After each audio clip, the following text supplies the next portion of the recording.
Hello everyone. आप सभी का स्वागत थे हमारे इस यूट्यूब चैनल में। आज के इस वीडियो में हम क्लास 10th का साइंस का एक इम्पोर्टेंट टॉपिक लेकर के आए हैं, जिसमें कि हम पाठगत प्रश्न यानी कि चैप्टर के बीच में जो क्वेश्चन रहता है उसको हल करेंगे।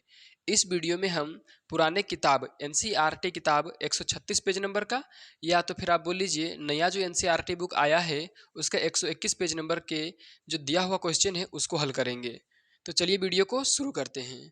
देखिए यहाँ पर सबसे पहला क्वेश्चन पूछा गया है कि पादप हार्मोन क्या है। ठीक है, हार्मोन आप लोगों ने पढ़ा होगा, बस उसमें पादप लग गया है। तो चलिए इसका आंसर देखते हैं। आंसर में कहता है यह पादप में पाए जाने वाला एक रासायनिक पदार्थ है जो पादपों के सभी शारीरिक क्रियाओं में नियंत्रण एवं समन्वय बनाए रखती है। बेसिकली हार्मोन क्या चीज़ है? तो हार्मोन एक ऐसा रासायनिक पदार्थ है जो शरीर को नियंत्रित करती है। ठीक है, तो यहाँ पर पादप हार्मोन पूछा है। पादप हार्मोन भी एक प्रकार का रासायनिक पदार्थ ही है, लेकिन ये पादपों में ही पाया जाता है और पादपों के शरीर को नियंत्रित करती है। ठीक है ना, और उसमें समन्वय बनाए रखती है। जैसे पादप में जब ज़्यादा अपशिष्ट पदार्थ जमा हो जाता है तो पत्ता में ये अपशिष्ट पदार्थ जमा हो जाता है और वो झड़ जाता है। जब पादप को भोजन की आवश्यकता होती है तो प्रकाश संश्लेषण क्रिया करके भोजन बनाती है। भोजन ना ही ज़्यादा बनता है और ना ही कम। ये सारा कार्य इसी हार्मोन के द्वारा ही संतुलित होती है, यानी कि नियंत्रित होती है। तो इस तरह से आपका आंसर खत्म हुआ। चलिए दूसरा क्वेश्चन देखते हैं। तो चलिए अब हम दूसरा क्वेश्चन देखते हैं, जिसमें पूछा गया है कि छुई मुई पादप की पत्तियों की गति प्रकाश की ओर प्ररोह की गति से किस प्रकार भिन्न है। देखिए इसमें एक तरह से अंतर पूछा गया है। किसमें किसमें? तो छुई मुई पादप का जो पत्ता होता है, आप नहीं देखे हैं तो इस देख लीजिए इस फोटो को, यही है छुई मुई पादप। ठीक है, इसका जो पत्ता है जैसे हम इसको टच करेंगे तो वो मुरझा जाएगा। तो वो जो मुरझाने वाला गति है, और जो दूसरा पादप है, दूसरा पेड़ पौधा का पत्ता है, ठीक है ना, तो उसका जो गति है प्रकाश के तरफ, दोनों में क्या अंतर है। तो चलिए इसके आंसर को अच्छे से समझते हैं। देखिए कहता है छुई मुई पादप की पत्तियों की गति स्पर्श उद्दीपन के कारण होती है। इसमें पत्तियां मुरझा जाती है तथा किसी प्रकार की वृद्धि नहीं करती है। यह अनुक्रिया तुरंत होती है, जबकि प्रकाश की ओर प्ररोह की गति प्रकाश उद्दीपन के कारण होती है। इसमें पादप वृद्धि करती है। सबसे पहला अंतर तो ये है कि जो छुई मुई पादप की जो पत्तियां गति करती है वो स्पर्श के कारण यानी कि टच करने के कारण होती है। ठीक है, लेकिन जो प्ररोह की ओर गति होती है ये प्रकाश उद्दीपन के कारण यानी कि प्रकाश की उपस्थिति के कारण होती है। ठीक है, अब देखिए छुई मुई पादप की पत्तियां मुरझा जाती है छूने से, लेकिन प्रकाश की उपस्थिति में दूसरे पादप की पत्तियां नहीं मुरझाती है। ठीक है, और क्या अंतर है?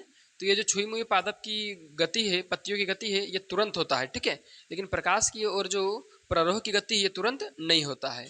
इस प्रकार से ये हो गया अंतर। तो इस प्रकार से हम देखें कि छुई मुई पादप की पत्तियां और दूसरे पादप की जो पत्तियां हैं प्रकाश की ओर प्ररोह की गति, उसमें क्या अंतर है। तो चलिए अब नेक्स्ट क्वेश्चन को देखते हैं। तो चलिए देखते हैं तीसरा क्वेश्चन। इसमें पूछा गया है कि एक पादप हार्मोन का उदाहरण दीजिए जो वृद्धि को बढ़ाता है। ठीक है, यानी कि पादपों में पाए जाने वाला वृद्धि हार्मोन का नाम बताना है एक ठो। ठीक है, तो इसका सही आंसर है ऑक्सिन। ठीक है ना, ऑक्सिन एक ऐसा पादप हार्मोन है जो वृद्धि को बढ़ाता है। किसमें? तो पादपों में। तो चलिए अब देखते हैं नेक्स्ट क्वेश्चन। तो चलिए अब हम चौथा क्वेश्चन देखते हैं। इसमें पूछा गया है कि किसी सहारे के चारों ओर एक प्रतान की वृद्धि में ऑक्सिन किस प्रकार सहायक है। ठीक है, तो चलिए इसका उत्तर देखते हैं। तो देखिए उत्तर में क्या लिखा हुआ है। ऑक्सिन एक ऐसा पादप हार्मोन है जो पौधों की वृद्धि के साथ साथ उसके प्रतान की वृद्धि में सहायता करता है। यह प्रतान प्रकाश अनुवर्तन की ओर बढ़ता चला जाता है। इस प्रकार प्रतान की वृद्धि में ऑक्सिन सहायक है। सबसे पहले यहाँ पर आप ये समझिए कि प्रतान किसको बोलते हैं। देखिए यहाँ पर जो आपको धागे के समान पतला मुड़ा हुआ संरचना स्प्रिंग के जैसा दिख रहा होगा, यही है प्रतान। ठीक है, यही प्रतान किसी पौधा को आगे बढ़ने में या तो फिर ऊपर उठने में सहायता करता है। देखिए प्रतान की वृद्धि के बारे में पूछा गया था, तो देखिए इसी प्रतान की वृद्धि में ऑक्सिन बहुत ज़्यादा मदद करता है। ठीक है, इस प्रकार से इसका आंसर कंप्लीट हुआ। चलिए अब नेक्स्ट क्वेश्चन देखते हैं। तो चलिए अब हम देखते हैं पांचवा क्वेश्चन। इसमें पूछा गया है कि जलानुवर्तन दर्शाने के लिए एक प्रयोग की अभिकल्पना कीजिए। तो चलिए इसका आंसर देखते हैं। तो चलिए इसका आंसर को पहले पढ़ते हैं। देखिए क्या लिखा हुआ है। इस प्रयोग को दर्शाने के लिए हमने एक गमला और दोनों तरफ अंकुरित बीज बोया है। एक निश्चित समय के बाद अंकुरित बीजों का जड़ जल की तरफ आकर्षित होने लगते हैं। यह जलानुवर्तन क्रिया को दर्शाती है। सबसे पहले आप इस पिक्चर को देखिए और चलिए अच्छे से समझते हैं जलानुवर्तन को। सबसे पहले आप इस पिक्चर को देखिए। यहाँ पर हमने एक गमला लिया है। गमला को मिट्टी में गाड़ दिया है, ठीक है, मिट्टी के नीचे गाड़ दिया है। गमला के नीचे छोटा सा छिद्र है जिसको कॉर्क बोला गया है। इस कॉर्क से हमेशा पानी नीचे रिसते रहता है, ठीक है। इसके बाद हमने दो बीज लिया है, अंकुरित बीज, और दोनों तरफ उसको रोप दिया है या लगा दिया है या बो दिया है, ठीक है। दोनों जो अंकुरित बीज है उसका जड़ कुछ समय तक तो नीचे की ओर गति करता है, लेकिन जैसे जैसे उनको एहसास होता है कि हम लोगों के इधर यानी कि एक का दायां साइड एक का बायां साइड जल है यानी कि नमी है, वैसे वैसे वो जल की तरफ गति करने लगते हैं। और यही क्रिया जलानुवर्तन को दर्शाता है।